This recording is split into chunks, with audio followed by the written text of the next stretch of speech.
Hello friends, welcome back. I am Raju stock analysis में आपका स्वागत है। आज हम आपके सामने पीजी फ्यूल्स लिमिटेड की बात करने वाले हैं।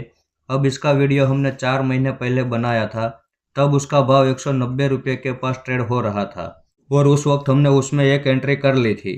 वैसे उस वीडियो में हमने आपको दूसरे और तीसरे सपोर्ट की बात भी की थी, लेकिन उसने क्या किया, हमारे पहले सपोर्ट के पास ही 3 महीने तक कंसोलिडेशन करता रहा और इस महीने आप देख लीजिए उसने 180 से 290 तक तेजी कर डाली।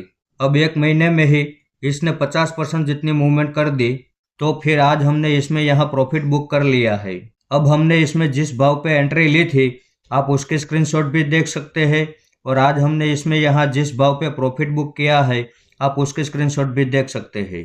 अब अगर यहाँ से ये और ज़्यादा बड़ी तेजी करता है तो करने दो, हमें कोई अफसोस नहीं है। लेकिन हाँ, अगर ये वापस गिरावट करता है तो हम फिर से इसकी गिरावट का फायदा उठाने के लिए तैयार है। तो जिस दिन ये वापस गिरावट करेगा और हमें लगेगा कि अब यहाँ पे एंट्री लेना चाहिए, तो उस दिन हम इसमें एंट्री भी लेंगे और उस दिन आपके सामने फिर से इसका वीडियो बना के आ जाएंगे। अब हमने जिस लेवल के पास इसमें एंट्री ली थी, एग्जैक्टली उसने उसी लेवल के आसपास ही बॉटम बनाया और वहां से तेजी की रैली चालू कर दी।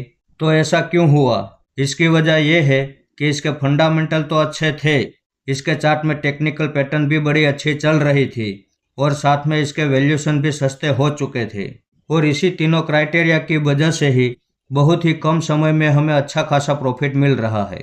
तो स्टॉक मार्केट में सही टाइम पे, सही सपोर्ट पे और सही शेयर में अगर हम इन्वेस्टमेंट करेंगे तो इस स्टॉक मार्केट में हमारा पैसा बनता है और बड़ा पैसा बनता है। तो इस वीडियो को आप मेरी ओर से बाइंग या सेलिंग की रिकमेंडेशन ना समझें, ये मेरा पर्सनल व्यू है जो मैं आपके सामने शेयर कर रहा हूँ। ऐसे ही अच्छे अच्छे टेक्निकल और फंडामेंटल वाले स्टॉक में आपके सामने लाता रहूँगा। आपने यहाँ तक मेरा वीडियो देखा, उसके लिए आपका बहुत बहुत धन्यवाद।